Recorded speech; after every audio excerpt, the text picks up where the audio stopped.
Good morning, everyone, and welcome to this quite exciting fireside chat with Sonangol. We are still in Angola, and I'm going to now start our conversation with Mr. Osvaldo Inácio, Executive Board Member from Sonangol. Mr. Osvaldo, bom dia, and welcome. Bom dia. Morning. We are going to get straight into the questions, and I think one of the interesting news that we have seen recently regarding Sonangol is the investment in gas, right? So we have seen the new gas consortium to new LNG carrier orders. So my question is how these projects are going to advance Angola's gas export ambitions while also meeting what we call the domestic and industrial needs. Jocelyn, thanks for having me. Especially because you're from Mozambique. And in Angola, we say Mozambique, our brothers and sisters from the Indian Ocean. Right. And we are on the other side of the Atlantic. So it's great to be here. On your question about gas, maybe if I can take 30 seconds to go back a little bit in history. We didn't have for some time a legal framework to monetize gas. And so the operators didn't really have an incentive to explore gas. And a few years ago, we changed the law to make sure there was a framework that will be business friendly for the operators. And this is where the new gas consortium really comes from. This is a consortium between Chevron, Azul, which is a combination of Eni and BP for the Angolan businesses, Total and Sonangol. And from an Angolan standpoint, the goal really is to have these dual streams.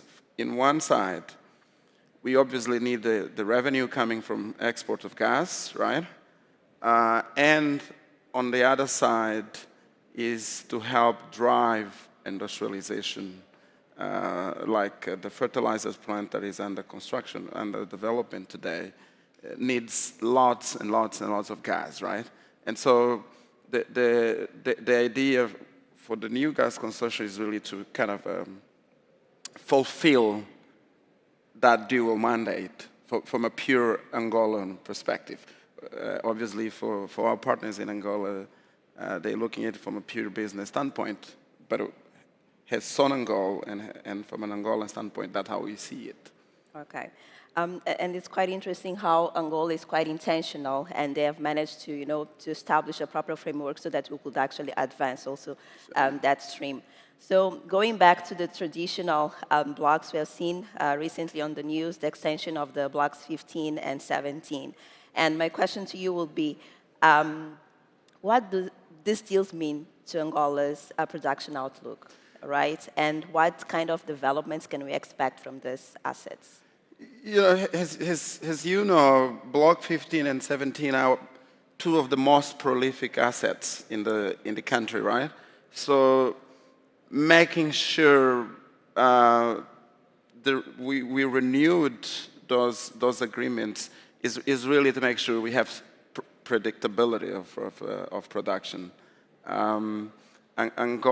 We are producing today 1.1 more or less 1.1 million barrels a day as a country, and the idea of securing these renewals is make sure first we have predictability of a production outlook, and second, obviously explore opportunities to increase that production. So these two assets are really central to the Angola strategy.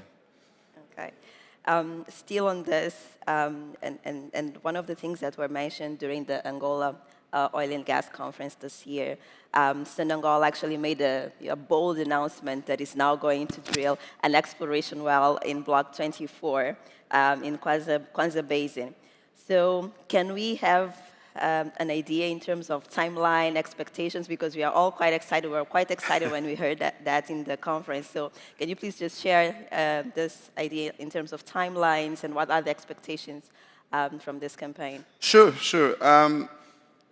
Right now, we're working on preparing the seismic, the seismic work. The idea is to drill the first evaluation well by around December this year, and then I go ahead with full drilling activities from up to next year.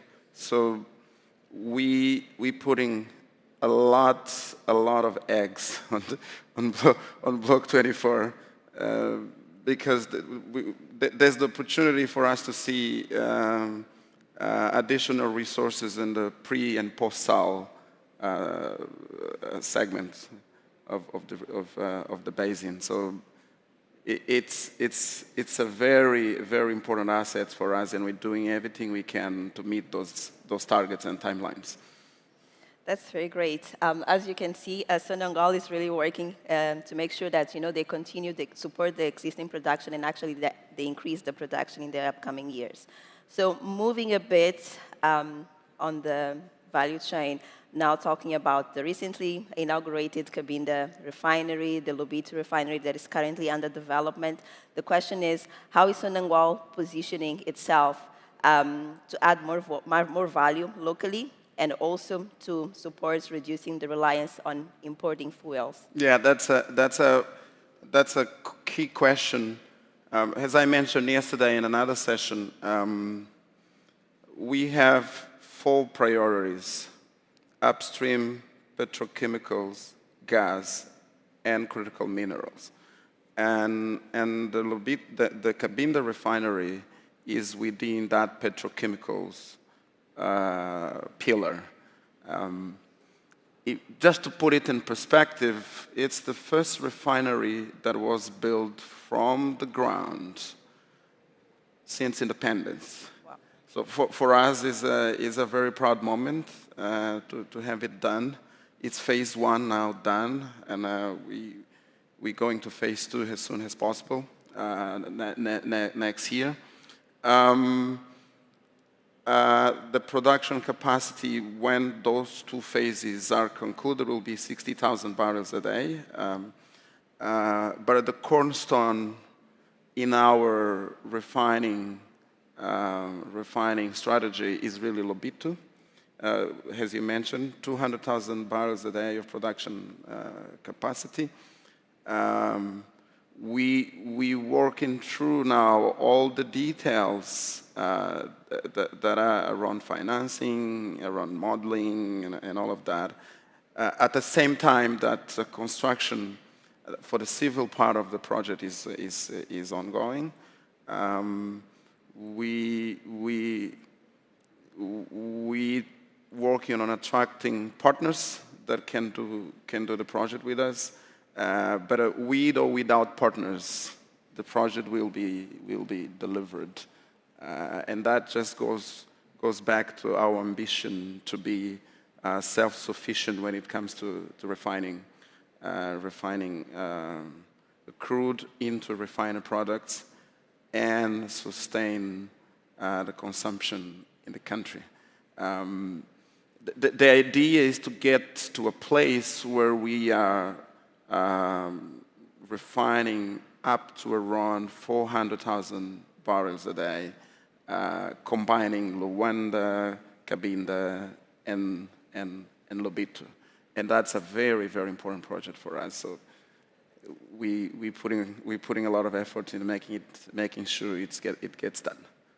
Wow, that's quite ambitious. And to the audience you heard, they are looking for partners, and they are going to go ahead with or without. So if you want to be part of this huge development in Angola, this is your opportunity, right?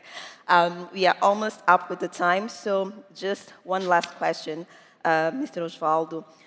Looking ahead into the next decade, how does Sonangol is planning to balance oil, gas, and the energy transition? What role will the company play when we talk about Angola's broader economic diversification? We are an oil and gas company with the ambition to become the reference in the continent when it comes to integrated energy company.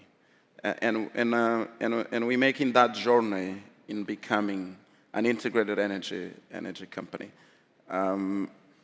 As you are aware, we've been through a major restructuring process, and part of that, one of the outcome that came out of that process is a new division that we call gas and renewable energy. But from a strategic standpoint, the idea is really to leverage hydrocarbons to finance that journey into becoming an integrated energy company, right? We already producing energy today coming from solar, and we will continue investing in that.